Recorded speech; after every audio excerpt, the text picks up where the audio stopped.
దేవుని నామమునకు మహిమ కలుగును గాక. ఈ వాక్యం వినుచున్న బిడ్డలందరినీ దేవుడు ఉచితంగా దీవించి ఆశీర్వదించును గాక. ఈ ఛానల్ని మీరు సబ్స్క్రైబ్ చేసుకోకపోతే ప్లీజ్ దయచేసి సబ్స్క్రైబ్ చేసుకోనండి. కీర్తనలు 130 కీర్తన చదువుకుందామండి. యెహోవా అగాధ స్థలములలో నుండి నేను నీకు మొరపెట్టుచున్నాను. ప్రభువా, నా ప్రార్థన ఆలకింపుము. నీ చెవియొగ్గి నా అర్థధ్వని వినుము. యెహోవా, నీవు దోషములను కనిపెట్టి చూసిన ఎడల ప్రభువా ఎవడు నిలువగలడు? అయినను జనులు నీ యందు భయభక్తులు నిలుపునట్లు నీ యొద్ద క్షమాపణ దొరుకును. యెహోవా కొరకు నేను కనిపెట్టుకొనుచున్నాను. నా ప్రాణము ఆయన కొరకు కనిపెట్టుకొనుచున్నది. ఆయన మాట మీద నేను ఆశ పెట్టుకొని ఉన్నాను. కావలి వారు ఉదయం కొరకు కనిపెట్టుట కంటే ఎక్కువగా నా ప్రాణము ప్రభువు కొరకు కనిపెట్టుచున్నది. కావలి వారు ఉదయం కొరకు కనిపెట్టుట కంటే ఎక్కువగా నా ప్రాణము కనిపెట్టుచున్నది. ఇశ్రాయేలు, యెహోవా మీద ఆశ పెట్టుకునుము. యెహోవా యొద్ద కృప దొరుకును. ఆయన యొద్ద సంపూర్ణ విమోచన దొరుకును. ఇశ్రాయేలుల దోషములన్నిటి నుండి ఆయన వారిని విమోచించును. 131 కీర్తన చదువుకుందామండి. యెహోవా, నా హృదయము అహంకారము గలది కాదు, నా కన్నులు మీది చూసినవి కాదు. నాకు అందని వాటి ఎందైనను గొప్పవాటి ఎందైనను నేను అభ్యాసం చేసుకొనటలేదు. నేను నా ప్రాణమును నిమ్మలపరుచుకొని ఉన్నాను, సముదాయించుకొని ఉన్నాను. చనుపాలు విడిచిన పిల్ల తన తల్లి యొద్దనున్నట్లు, చనుపాలు విడిచిన పిల్ల ఉన్నట్లు నా ప్రాణము నా యొద్దనున్నది. ఇశ్రాయేలు, ఇది మొదలుకొని నిత్యము యెహోవా మీదనే ఆశ పెట్టుకొనుము. యెహోవా, దావీదునకు కలిగిన బాధలన్నిటినీ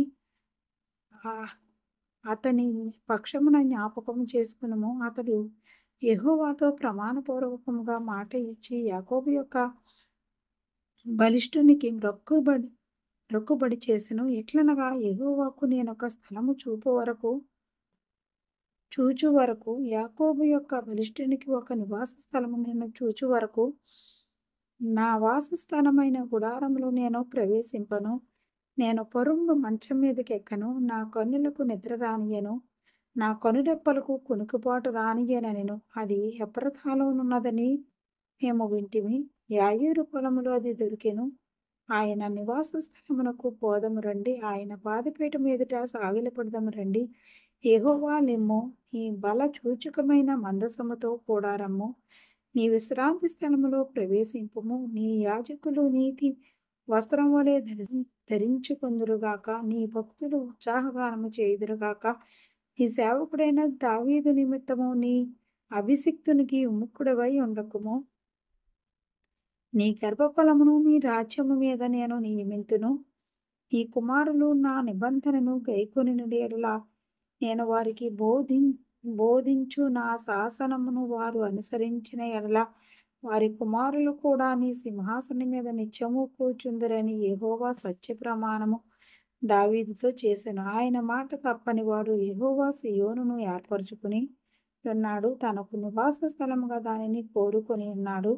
ఇది నేను కోరిన స్థానము. ఇది నిత్యము నాకు విశ్రమ స్థానముగా నుండును. ఇక్కడనే నేను నివసించెదను. దాని ఆహారమును నేను నిండారులుగా దీవించెదను. దానిలోని పేదలను ఆహారంతో తృప్తిపరిచెదను. దాని యాజకులకు రక్షణను వస్త్రముగా ధరింపచేసెదను.